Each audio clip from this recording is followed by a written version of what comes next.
Cristiano Ronaldo was questioning the mentality of your players. Do you think he's got a point?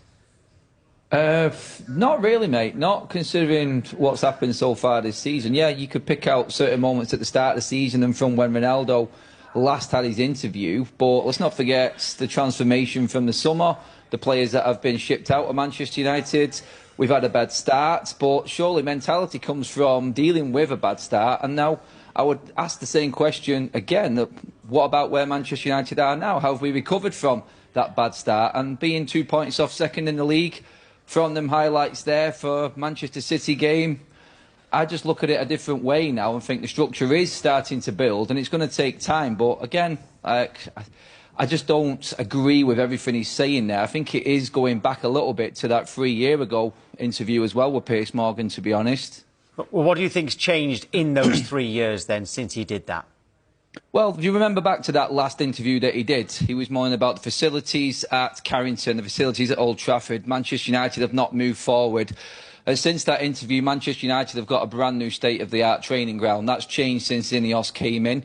An executive section's been moved from the Stretford end, and now there's a better atmosphere in the Stretford end. Manchester United's recruitment team has been completely transformed since that interview the first time around. We've got better football structure in place. It's going to take time for that to actually bear fruit, but the club has moved on since that first interview. It seems very similar to the original one, to be honest. I didn't know that Piers Morgan was actually doing an interview with Cristiano Ronaldo until I seen a question being asked about Manchester United. And obviously, they're your headline hunters right there, aren't they, them questions? And again, I just look at where we are now. It's completely different. And there are elements still there. Yes, some performances you would ask the question about the mentality, but it is definitely more positive and it is changing. I tend to agree with it, what you're saying there, to be honest. I thought, look, when you do an interview with Piers Morgan, you know what you're going to get, right? You're getting headlines. He knows exactly what he's doing when he's going to Ronaldo. He's going to ask him about Man United. Yeah. But I think Ronaldo's been away from Man United. He's been out, playing football in Saudi Arabia. He don't know what's going on inside the football club right now. And I think he's still looking at Man United from 3 years ago. And I agree with you. I think they have tried to move on. I think they are trying to change their mentality. And yeah, some of them still ain't quite good enough to play for Man United, ain't quite good enough to be at the level of what we expect from, one of the biggest clubs in the world. But recently, what I've seen from them, actually, they've been all right. And they do look like there's a bit of a turning point, maybe. What's the Manchester United fans' relationship with Cristiano Ronaldo like these days?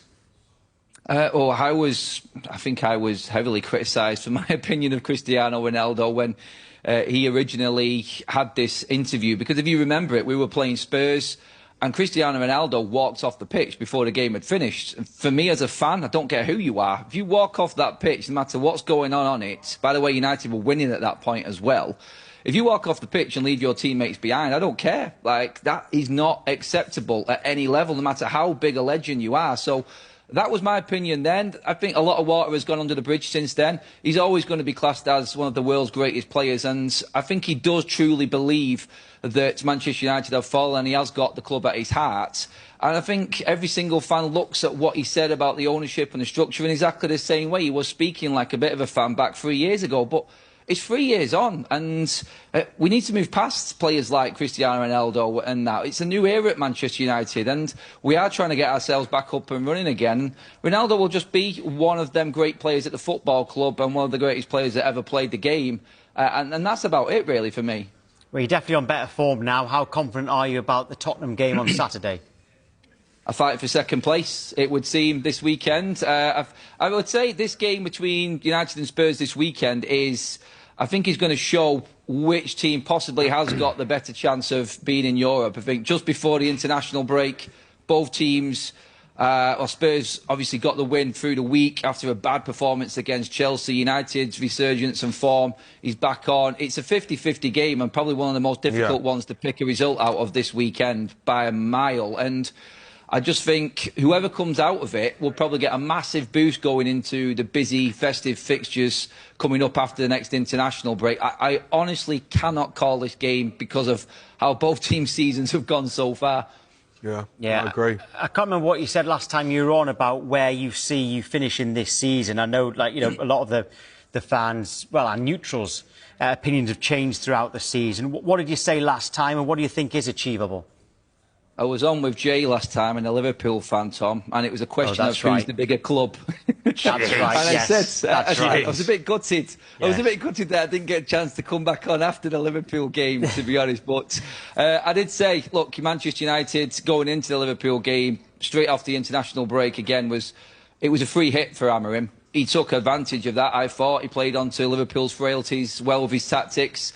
And moving forward, I thought that was the game that really should set United off, and we have moved on from that again a little bit more. But I think looking at it, I would say 5th position is still gettable for Manchester United this season with no distractions of European football. I stand by that. I said it at the start of the season as well.